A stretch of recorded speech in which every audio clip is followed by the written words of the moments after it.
Tonight, the methods behind the motion. Where are you going to put them? You say we're going to take you out, and then, okay, what is your exit plan? How the city plans to enforce a ban on homeless camps in certain public places. Also tonight, is one-to-one working? Why some industry experts say mandated apprenticeship ratios are missing the mark.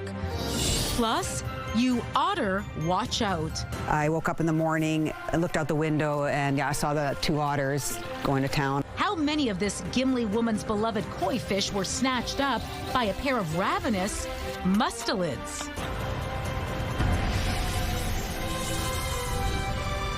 CTV News. Live from downtown Winnipeg with Marilee Caruso. Good evening. Thanks for joining us. We're learning more tonight about how the city will enforce a ban on homeless encampments in a number of public places. Last month, City Council approved a motion to prohibit them near playgrounds, schools, and transit shelters. Now there's a protocol in place to back up that plan. CTV's Jeff Keel joins us now live in studio with the details. Jeff, how will the city remove the encampments from these public spaces? It involves bylaw officers, outreach workers, and emergency personnel, including police. Notice will be given to people of when they must vacate a site. This tent in Vimy Ridge Park is near a playground and a pool. And soon, the city could order this and others like it removed. This is really a motion that was a call to action from residences, from families who are very concerned and want to be able to use these spaces during the day. Last month, City Council passed a plan to prohibit homeless encampments close to playgrounds, pools, schools, daycares, care homes, transit shelters, bridges, rail crossings, and other sites deemed unsafe. Now, a protocol on how to achieve this has been released at City Hall. First, an encampment is flagged by a call to 311, an inspection, or observed by a city worker.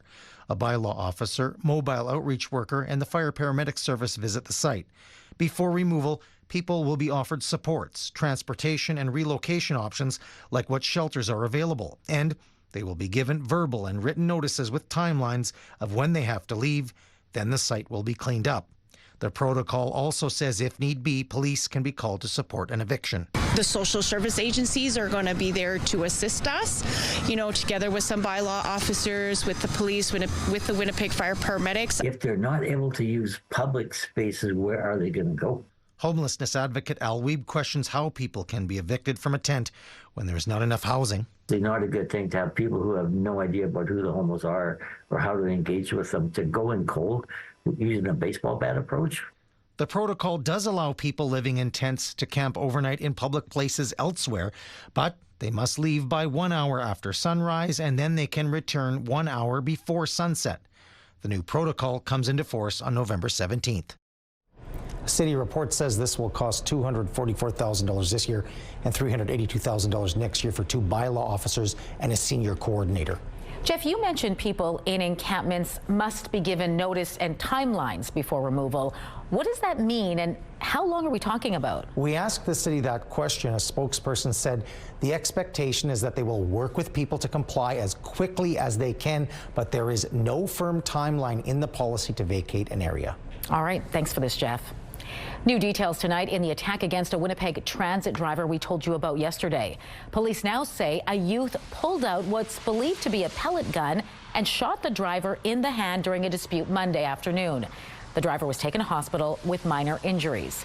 Tactical support and K9 units were sent to the area of Gateway Road and Springfield Road, but were unable to find the suspect. Anyone with information is being asked to contact police.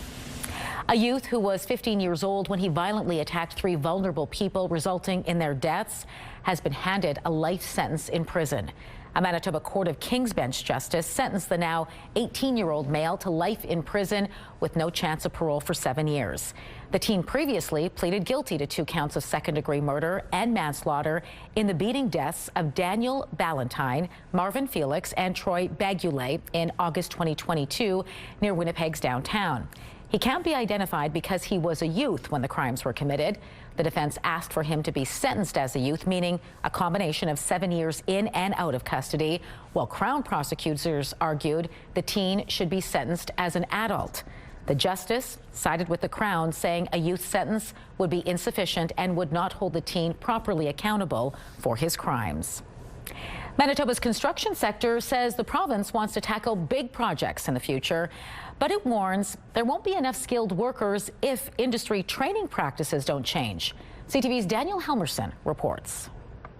Manitoba's construction industry says changes to the way tradespeople are trained in the province may be to blame for a recent dip in apprenticeship numbers. We think that Manitoba needs a serious job plan to make sure we have the construction workforce that's needed to deliver the construction that's coming. According to provincial data, there were 2,370 new apprentice registrations during the 2024-25 fiscal year. That's a drop from 3,128 registrations during the previous fiscal year. The number of active apprentices also dropped by 250 during the same period. The Winnipeg Construction Association says the decline started after the NDP government introduced a 1-to-1 apprenticeship ratio in October 2024. It means a certified journey person can only train or supervise one apprentice at a time. The NDP said the change was made to provide better training and safer working conditions. There's no link between an apprenticeship ratio and the safety of the worker. In Canada, almost every other province has at least 2-to-1 ratio. The WCA, along with the Construction Association of Rural Manitoba, want the province to revert to a 2-to-1 ratio introduced by the former PC government in 2020 to boost the number of skilled workers working in Manitoba. However, the head of Manitoba Building Trade says the focus should be on workers getting the red seal. The career is not to be an apprentice. It's the goal of our industry should not be to have as many apprentices as possible on site. Tanya Paulson says registration numbers do vary year to year, and she's adamant the 1-to-1 ratio is working as intended. It's about quality, it's about safety, and it's about sort of respect for the skill of the trade. We have really high completion rates within our union halls, and we've been working under that 1-to-1 ratio in most cases. Daniel Halmerson, CTV News, Winnipeg. The issue came up in question period Tuesday. Jamie Moses, the Minister of Business, Mining, Trade and Job Creation, defended the 1-to-1 ratio, saying it helps train high-quality, skilled workers safely. Halloween may be a tad on the chilly side, so if your kids don't want to wear a winter coat over their costumes, you may want to try some indoor trick-or-treating events Friday night. Several malls and community centers around the city are offering a chance for parents and kids to have a safe and warm Halloween. Garden City Shopping Centre, Grant Park Mall, Kildonan Place, St. Vital Centre and Outlet Collection Winnipeg are just some of the places hosting safe Halloween events. Retailers will be handing out candy along with all kinds of other fun activities.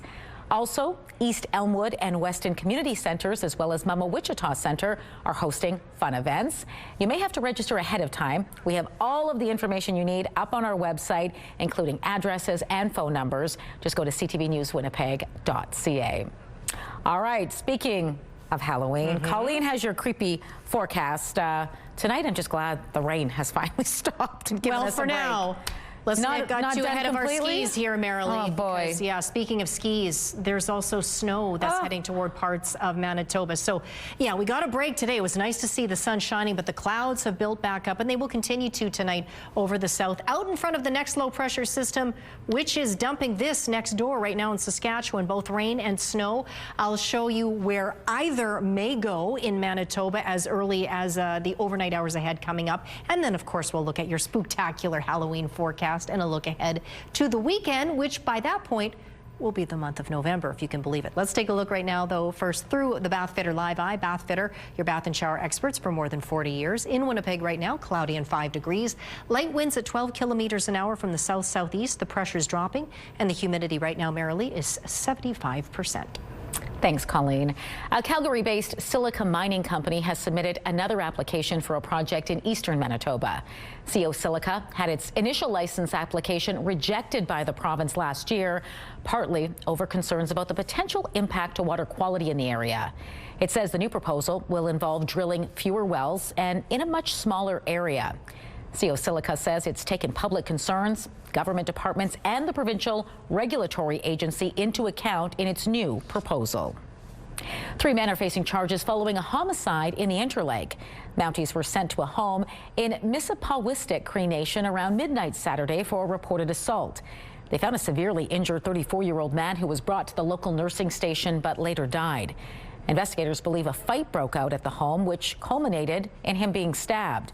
3 men between the ages of 19 and 25 were later arrested and charged with manslaughter.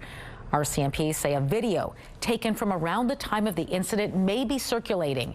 Anyone who has it or has any more information is asked to contact Grand Rapids RCMP or Crime Stoppers. The Canoe government says it's added hundreds of additional teaching positions to Manitoba classrooms.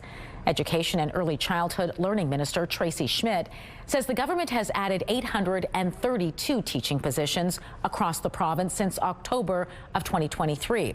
Now, this brings the number of funded teacher positions to 13,900. That's up from just over 13,000 2 years ago.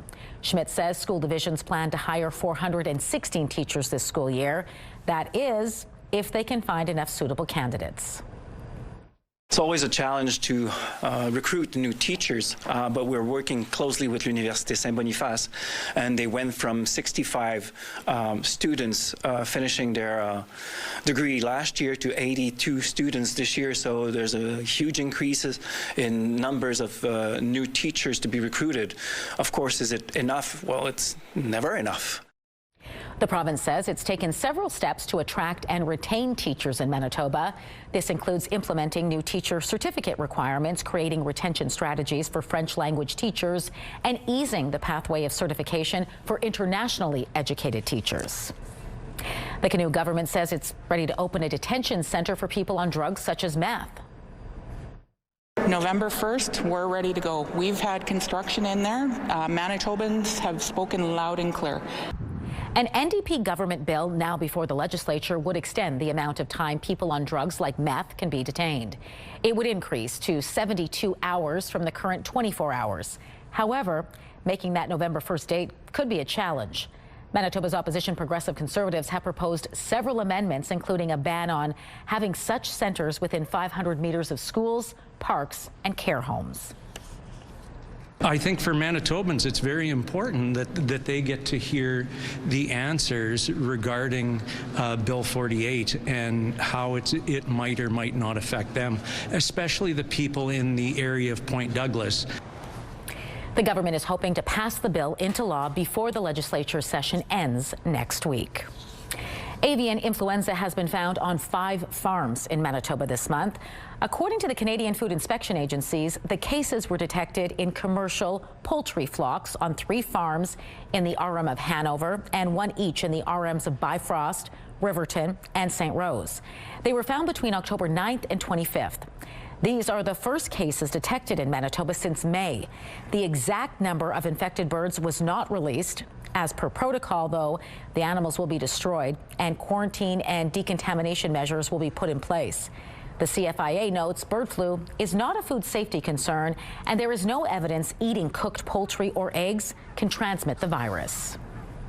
A Gimli resident is cleaning up her backyard this week after a gruesome attack in her koi fish pond left fish remains everywhere.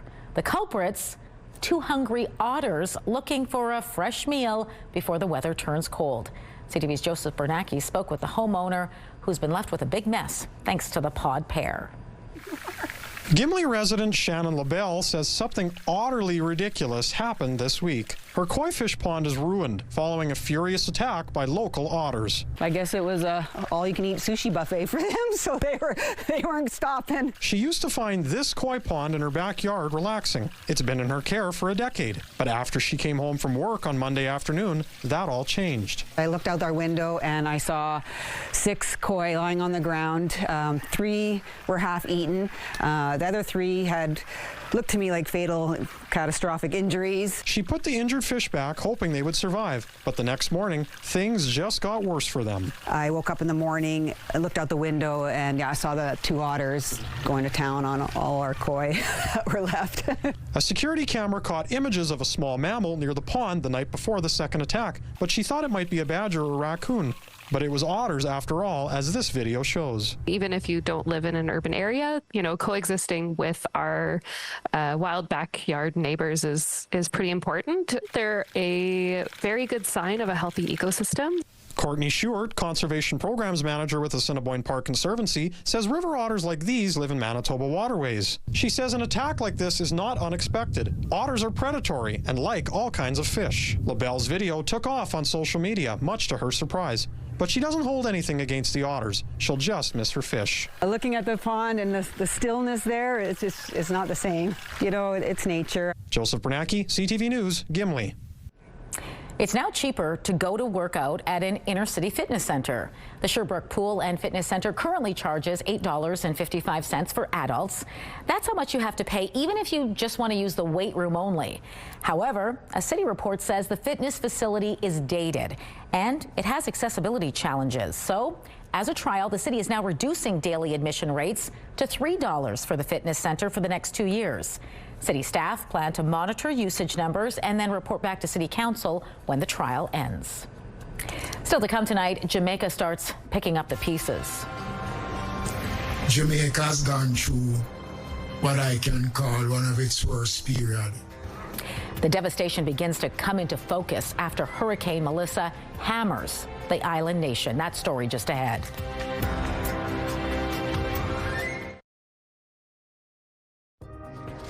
American AI chip maker NVIDIA has become the world's first $5 trillion company. The company has seen a major boost thanks to the global artificial intelligence boom. NVIDIA shares have shot up more than 1,500% over the past 5 years, spurred on in part by the launch of ChatGPT in 2022. The new milestone comes just 3 months after the company hit the $4 trillion mark. Turning to the markets now, crude oil added 33 cents. The Canadian dollar is up another 0.2 cents. Gold climbed $17 higher. The TSX lost 274 points. The Dow Jones fell 74 points, while the Nasdaq gained 130 points. The vast majority of the children and youth who died in Manitoba from any cause in the past year were Indigenous. That's according to data in the Manitoba Advocate for Children and Youth's annual report, which was released today. It shows of the 206 people who died between birth and age 20, 80% were Indigenous, and a little more than half were under the age of 2. The most common cause of death was natural, followed by undetermined, which the Advocate says could include sleep-related infant deaths or suspected overdoses. The data is preliminary and may change as autopsies are completed. The federal government has provided another preview of next Tuesday's budget. Today we learned it will include more than $432 million to advance equality for women and the LGBTQ2S+ community. This serious long-term commitment will ensure constant progress towards equality and safety for women, for girls, and for 2S LGBTQI+ people. And I think for that, we should all be proud today. This is a moment in our nation's history. More than $382 million will go towards improving women's economic security and participation in leadership roles. The funding will be provided over 5 years, beginning in 2026. There will also be more than $50 million over 5 years to support LGBTQ2S+ communities, including for security during Pride events. Alberta's unions are pushing back against the province after Danielle Smith's government forced teachers to return to work. They are now threatening a general strike. We will use all of the tools at our disposal to make Danielle Smith and the UCP pay a price for attacking teachers, public education, and our democratic rights. Time, there's a lot of catching up to do for both students and teachers at Alberta schools. More than 740,000 students returned to class today after weeks away due to the strike. It's my diploma year. I feel like I'm in a pretty stacked semester with physics, chemistry, and math, and I feel like over the strike I was definitely stressed out a bit because I know when I come back, material will probably be rushed. I know that the diploma is definitely going to be tougher than maybe some previous years just because I'm missing 3 weeks. I'm missing almost a month. That could be a whole unit. That could be maybe a whole section on the diploma that I might not have. School boards have told parents there may be delays to everything from exams to extracurricular activities. Alberta's premier says the strike has caused irreparable harm, and the government had no choice but to order the teachers back to work. The Blue Jays are heading into Game 5 tonight. Toronto beat LA last night, tying up the World Series at 2 games apiece. Hit well to deep left center. And this one will go. Yeah, this was a big moment. Vladdy's 2-run homer last night lifted the Jays to a big 6-2 win. It was actually his 7th career postseason home run, which is a Blue Jays record. And joining us now, once again from outside Dodgers Stadium, is CTV's Adrian Gabriel. Adrian, that homer sure helped, but what else is the team going to have to do tonight that we, didn't see earlier? Yeah, well, I think what we saw last night, which would be great for the Jays to carry into tonight, is some action from the bottom of the order. That 2-run homer, of course, that Vladdy hit, that propelled the Jays into the lead, a lead they did not relinquish throughout the game, though it was the top of the 7th where the Jays really left their mark on the game, where they played that Blue Jays brand of baseball, moving players around the bases, getting guys home. It was started off with an early Clement double, and then the Blue Jays just continued to pour it on. They took advantage of the opportunities that they had in front of them. They didn't commit any base running errors. We saw a few of those back on Monday during that marathon 18-inning game. So, really the Blue Jays played a clean brand of baseball, their brand of baseball. And tonight I think we're going to see a Dodgers team that's a little bit more desperate. They understand what's at stake tonight. Canadian fans, Blue Jays fans, definitely got loud when that homer was hit. I'm curious what the mood is like there tonight, with this all tied up. Yeah, well, everyone is excited. Dodgers fans realize that this team is for real. Some of the American media down here have not spoken glowingly about the Blue Jays. They've kind of cast them off as David versus Goliath. But Dodgers fans, and certainly this Dodgers team, understands the quality of this Blue Jays team. So they realize that they're in a series. When it comes to the fans, there were some Blue Jays fans just behind me a moment ago. They're cheering. They're excited. We've been hearing from Blue Jays fans throughout the week. There's lots of expats here in Los Angeles. The largest expat community of Canadians in America are found in LA. And so lots here, lots of watch parties going on. Now, what was interesting, I was in the press conference with John Schneider earlier, and we know where the biggest watch party in Canada right now is at the Blue Jays Stadium. Last night, there was about 30,000 there. Another 30,000 expected tonight. John Schneider says that his team is aware of that. They know that that's happening. They can feel Canada. They can feel that support all the way down here in LA. Oh, that's nice to hear. Last night's win does guarantee at least one more game will be played in Toronto. How important is having home field advantage? Oh, it's vital for sure. The Blue Jays have a superior at-home record versus on the road. And when I talk about the Dodgers playing with a little bit more urgency tonight, they realize that if they don't win tonight, they're going to have to win 2 in Toronto. And that is a tall task indeed. So, and of course for the Blue Jays, if they can play their brand of baseball and, shock everyone again tonight with another big win, well, then it's just one more win. Either way, we know following Game 5, the World Series will be decided on Canadian soil. And a fun little piece of trivia for you, the first game of the regular season started in Tokyo this year. The last game of the postseason will end in Canada. That's the first time in MLB history that the season has started and ended outside of the United States. Wow, interesting. Well, Adrian, thanks for bringing us there more than just virtually for the game. Looking forward to it. Thanks so much for your time tonight. Once again, that was CTV's Adrian Gabriel reporting live from LA. Game 5, by the way, begins at 7 o'clock. Hurricane Melissa has left dozens dead and widespread destruction across Cuba, Jamaica, and other parts of the Caribbean. And the storm, despite being downgraded, is still posing a serious threat. CTV's Scott Hurst has the latest.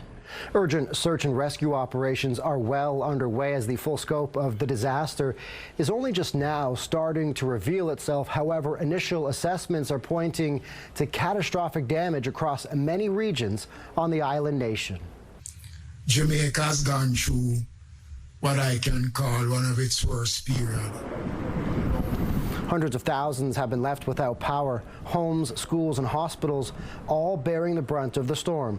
A Category 5 hurricane when it came ashore with winds nearing 300 kilometers per hour, one of the strongest Atlantic hurricanes on record. The Prime Minister has declared the whole island a disaster zone, even though, relatively speaking, the capital city of Kingston was spared the worst of the damage. Crews are working tirelessly to also reopen airports, potentially some as early as tomorrow. Of course, on an island nation, they are a critical lifeline for not just getting people in and out, but also emergency supplies, desperately needed in the wake of the devastating hurricane. We have teams out on the ground as we speak. They're trying to get to western parts of the country where we expect to see the most severe devastation. But I think just from the images that are coming in, we see homes that have been submerged, infrastructure completely destroyed, entire communities that are really struggling just to survive at the moment. And we really want to urgently get assistance to them so that they can get back on their feet as soon as possible. The storm initially hit Cuba as a major Category 3 hurricane. Hundreds of thousands of people had been evacuated to shelters ahead of its arrival, where eastern Cuba, including the nation's second largest city, Santiago, felt the full force of the storm. Despite being downgraded, it is likely to remain a dangerous hurricane as it now impacts parts of Turks and Caicos and Bahamas. Scott Hurst, CTV News, Toronto. The death toll is rising after the largest police operation in Rio de Janeiro's history, and it happened just days before the city is set to host a major United Nations climate summit. Public defenders say at least 132 people were killed and 81 arrested after a massive raid on a drug trafficking gang. 4 police officers are also among the dead. Hundreds filled the streets following the raids, protesting the violence and calling for justice. The UN has called for an investigation into the deaths. Officials in Paris say 2 suspects arrested in connection to the heist at the Louvre have, quote, partially admitted to being involved. Je veux garder l'espoir qu'ils seront retrouvés. The Paris prosecutor's office says it hopes the crown jewels can be returned. The pair faces preliminary charges of theft and criminal conspiracy. They're suspected of breaking into the museum through an upstairs window, while 2 others waited on the street below. The stolen jewels are worth more than $100 million US and have not yet been recovered. Discount retailer Zellers is making yet another comeback with a relaunch tomorrow at a mall in Edmonton. There will be a multi-phased rollout, and by spring 2026, Zellers will begin announcing new locations across the country. The company says it will carry affordable family products featuring clothing, home goods, and luggage. An X-plane is a symbol of our collective ambition to redefine the future. Could supersonic passenger air travel be making a return? We'll tell you why this NASA prototype could succeed where the Concorde failed. And our long-range forecast for Winnipeg starts on Friday, Halloween, the last day of October. At this point, should be a dry trick-or-treating session for those folks pounding the pavement in search of tasty candy, but still bundle up. It will be chilly, a high of just 5. One model still wants to cling to a slight chance of some showers, but otherwise it looks like it will be dry. Then we get into the weekend, the first couple of days of November. A mix of sun and clouds, 6 degrees Saturday, up to 10 on Sunday. Bright and sunny Monday, 9 degrees, 8 degrees on Tuesday, under a mix of sun and cloud.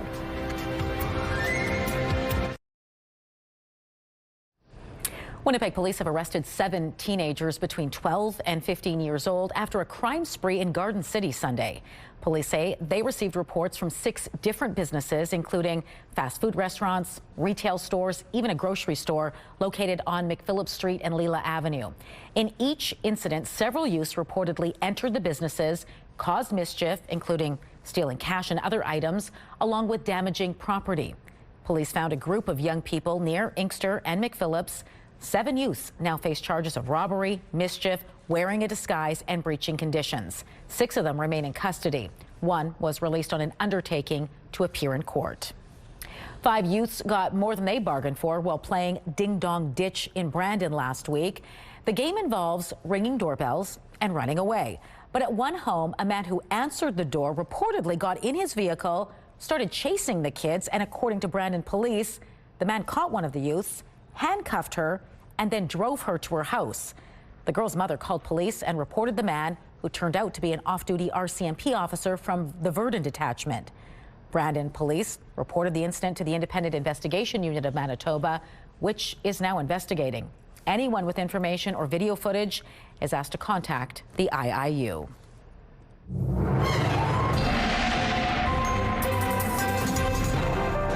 CTV Skywatch weather brought to you by South Beach Casino and Resort. Visit southbeachcasino.ca. Well, hopefully you got some time to get outside and enjoy the sunshine today, because it might have been short-lived. Well, if you blinked, you might have missed it because, yes, it was pretty short-lived, and the sunshine is not coming back tomorrow, at least not to Manitoba. I showed you what is headed our way, precipitation in the form of the next low-pressure system to move into Manitoba. As early as late tonight, we could start to see some showers move into the southwest, and overnight a little further north into parts of the northwest. So, yeah, we did enjoy some sunshine, but those clouds building up now ahead of both that rain and that snow. There it is right now, crossing Saskatchewan. Showers principally more to the south, sort of a mix of the two, more central, and so flip over to outright snowfall in areas further north. Now, once it makes its way over the border, there's a good chance, like I say, we'll start to see some showers push into places like Brandon and Dauphin late tonight. A good chance, not a sure shot, but a good chance through the overnight hours. Now, the question is, how far east will these showers go? The models don't really want to agree so much on Winnipeg and the surrounding areas. There is the possibility we could see some showers tomorrow morning, and then again as we get into the afternoon. Watch how this rotates as we get a little later on into the day. There you go. There's our next chance of showers moving through the Winnipeg area. But you see here too, it's not just green, right? Areas around Dauphin and Swan River, even overnight tonight, could see a flip over to flurries in those areas in more higher terrain. And again throughout the day tomorrow, cloudy across much of the north. There's a low chance of flurries throughout the day in most areas too across northern Manitoba. Some areas have a better chance than others. But even as we get overnight Thursday into Friday, again in the southwest, we could see both a mixing of rain showers and some flurries. Doesn't look like we'll see that much of it here in the southeast, but in we go to Friday. Well, it does look like, doesn't it look like it's threatening a bit of a precipitation there? Well, for trick-or-treaters, for the most part, it looks like it should be dry, but again, there's that outside chance of some precipitation. Northern Manitoba, too, for Halloween, looks like it should be dry and cloudy, so the scene will be set with the cloudy skies. Now, I want to head back down to the Caribbean just to show you how far Hurricane Melissa has traveled. Here's a look at Jamaica now. Of course, when it crossed over this country, it was a Hurricane 5.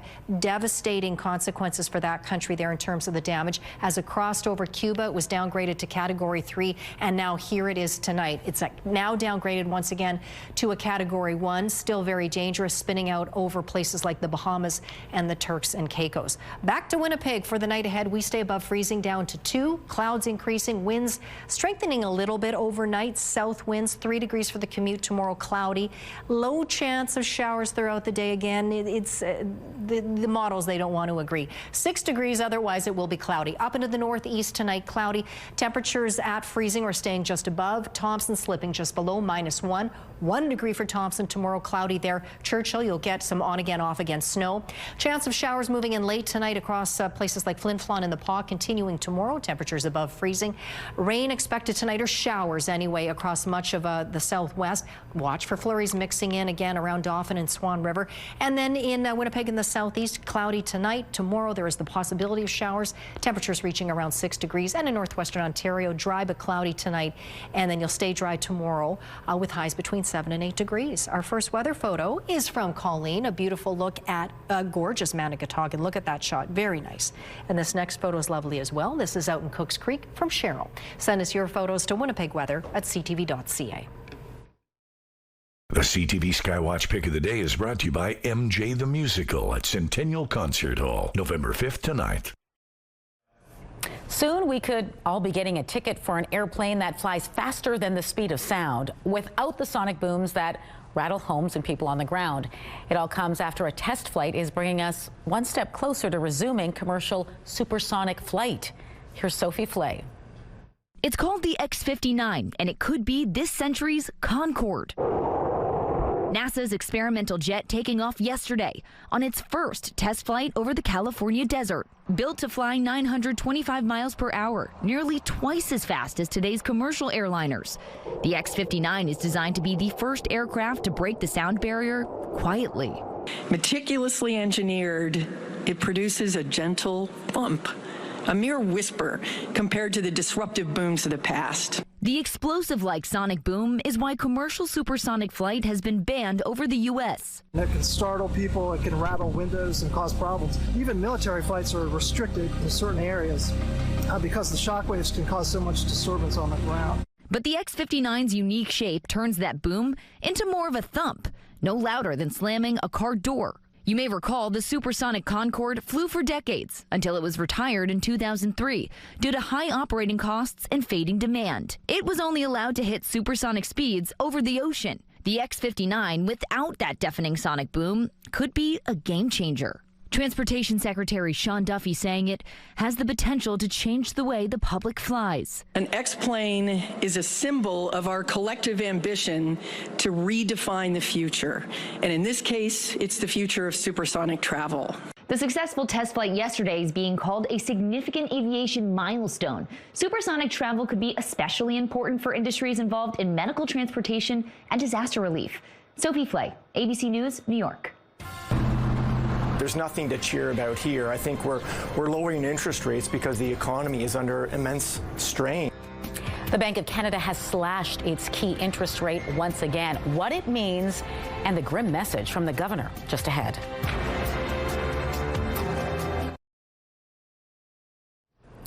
Mounties are investigating a dramatic attempted arson at a business in southern Manitoba. Check this out. RCMP say it appears someone loaded a forklift full of jerry cans filled with diesel fuel, drove it right through the door of a building, and then attempted to light it on fire. This happened around 2:30 in the morning on October 10th in the RM of Morris. Anyone with information is asked to contact Morris RCMP. Donald Trump's trade war with Canada and our weak economy led to a cutting of the Bank of Canada's trend-setting lending rate, which now sits at 2.25%. CTV's Annie Bergeron-Oliver digs deeper into what's behind the hike and the bank's widely expected decision. The Bank of Canada delivering a bleak outlook today, slashing growth projections as tariffs drive up costs for businesses and fuel uncertainty. Part of it is structural. The U.S. has swerved to protectionism. It's harder to do business with the United States. That has destroyed some of the capacity in this country. The bank is projecting Canada will narrowly avoid a recession with growth just 0.75% for the second half of 2025, and the economy overall 1.5% smaller by the end of 2026 than initially forecast. To help ease the trade shock, the central bank has cut rates to 2.25%. There's nothing to cheer about here. I think we're lowering interest rates because the economy is under immense strain. For now, the bank suggests it's done lowering rates as long as its growth forecasts don't change and inflation remains around 2%. But with unpredictable trade policies south of the border, experts say change can happen fast. If U.S. policy stays where it is, then we can have a little more confidence in these kind of projections. But of course, the president can wake up on the wrong side of the bed and suddenly Canada's in a recession. Macklem acknowledges that there's not much more the bank can do to put Canada's economy back on a better growth trajectory. That's why experts say the funding and policies in next week's budget will be scrutinized even closer. Annie Bergeron-Oliver, CTV News, Ottawa.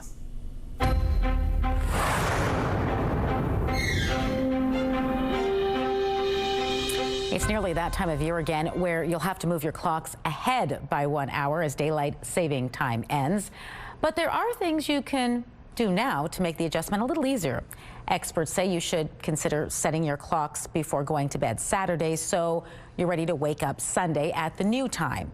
You can also begin changing your daily routines now, such as when you eat and when you exercise. Between now and Sunday, you can start going to bed 15 to 20 minutes later each night and prioritize sunlight exposure during the day, even if that just means sitting near a window to make the transition easier on your circadian rhythm. We have circadian rhythms that affect our mental, our physical health as well, and there's different changes that occur in our body with regulation of our sleep, digestion, temperature, hormones, and so on. And so this is a change that is based on light and darkness. And so in the fall time or in the springtime, it's going to be disrupted, although we see a little bit less disruption in the fall time. All right, I just want to be clear, because if you're not confused now, I might have attributed to it. Your clocks go back an hour, not ahead. You get extra time in the fall. We just heard from clinical psychiatrist Andrea Petrowski, who says children, especially babies, will need longer to adjust to this change. Daylight saving time ends Sunday at 2 a.m. Again, turn your clocks back, not forward. Don't blame me, please. All right, feeling stressed? If the answer is yes, you may want to pay a visit to a museum. Researchers in London found looking at original paintings in a gallery lowered stress and inflammation markers in as little as 20 minutes. For example, average cortisol fell 22% for those in the gallery compared to 8% for those seeing reproductions. So what it showed was that basically people were engaged, highly engaged with the art, but they were also incredibly relaxed. What's really exciting is that the impact on your health is the same if you know everything about art or if you know nothing about art. So you do not have to know anything about art in order to get the benefits to your health. The research team says the experiment was small. Adding larger, peer-reviewed studies are needed to better understand the links between arts, engagement, and health. Medical Watch is brought to you by Manukin Koster Denture Clinic.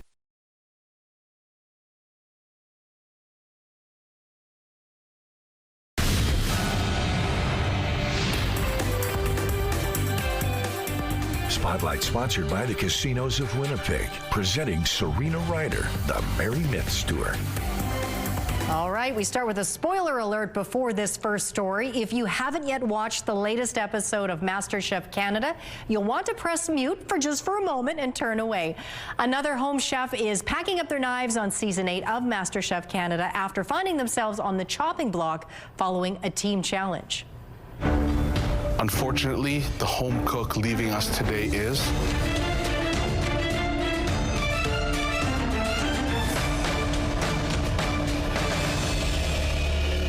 Daniel. Winnipeg's own Daniel Ebanks found himself in the bottom 4 after his team struggled with a plant-based challenge. Well, things took a turn when his teammate used the immunity pin to save herself, ultimately sending Ebanks home. He tells CTV News he feels immense pride in what he was able to accomplish, and his time on the show made a big impression.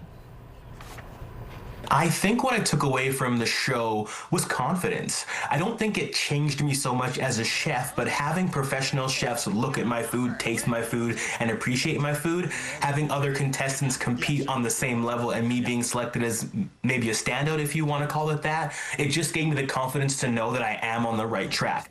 Ebanks says he's going to continue sharing his love of cooking with the country. You can find out more of his culinary creations by following Days of Daniel on social media. Well, do you have any Festival de Voyageur memorabilia stashed away in the basement or attic? Festival officials sure hope you do. The festival is collecting vintage artifacts for its museum. The museum exhibit will showcase stories and memories. It's searching for donations of memorabilia, including photographs, official programs, posters, T-shirts, even artist vinyl LPs. Festival is building a collection in anticipation for the organization's 60th anniversary in 2029. Hopefully folks have these things in their basement and they're willing to share it with us and share it with the larger community, right? Like you might have something that is really neat and you're like, whatever, I've had that for years. Doesn't mean everyone's seen that. You can drop off the items at Festival de Voyageur's main office at 233 Provencher Boulevard. The exhibit will go on display this February. Beat the midweek blues with some great entertainment starting at 7 with Shifting Gears. Georgie and Mandy's first marriage also as well. Catch The Amazing Race Canada at 8:30. It's all right here tonight on CTV. Smelling your way across the ages, where you can find this unusual scent-themed museum still ahead. Women's clothing provided by RW & Company. Salon services provided by S&T Spa Salon. We slipped below freezing earlier today, -1. The highest temperature 8 degrees. That is still well above normal. Tonight, after the sun, we get the clouds. We get the clouds tomorrow, possibly with some rain showers. Cloudy for well, how about Friday? That's Halloween, the very important day. Spooktacular forecast, cloudy and 5 degrees. The weekend, the first few days of November, mix of sun and cloud, up to 10 on Sunday. Thanks, Colleen. Finally tonight, a new museum exhibit is allowing you to experience the odor of love, the stench of medieval Paris, or the sacred fragrance of religion, all through smells. A new exhibit in Germany allows visitors to discover unknown worlds of smells by sniffing their way through 81 different fragrances across 37 different galleries. The show, called The Secret Power of Scents, opened to the public today in Dusseldorf. It combines fragrances with art, taking visitors on a journey of more than 1,000 years of cultural history. The various galleries are equipped with atomizers and diffusers to create a connection between the art and the smell of a specific time period or cultural context. Oh, that's fascinating. I don't know how I feel about this. I don't know. I don't know if I want to know the smells of all those things. Yeah, I don't know. They don't smell that fragrant. They might be fragrant, just not so nice fragrant. Maybe, but if you're near Dusseldorf, let us know. Check it out. All right. Report back. Have a great night.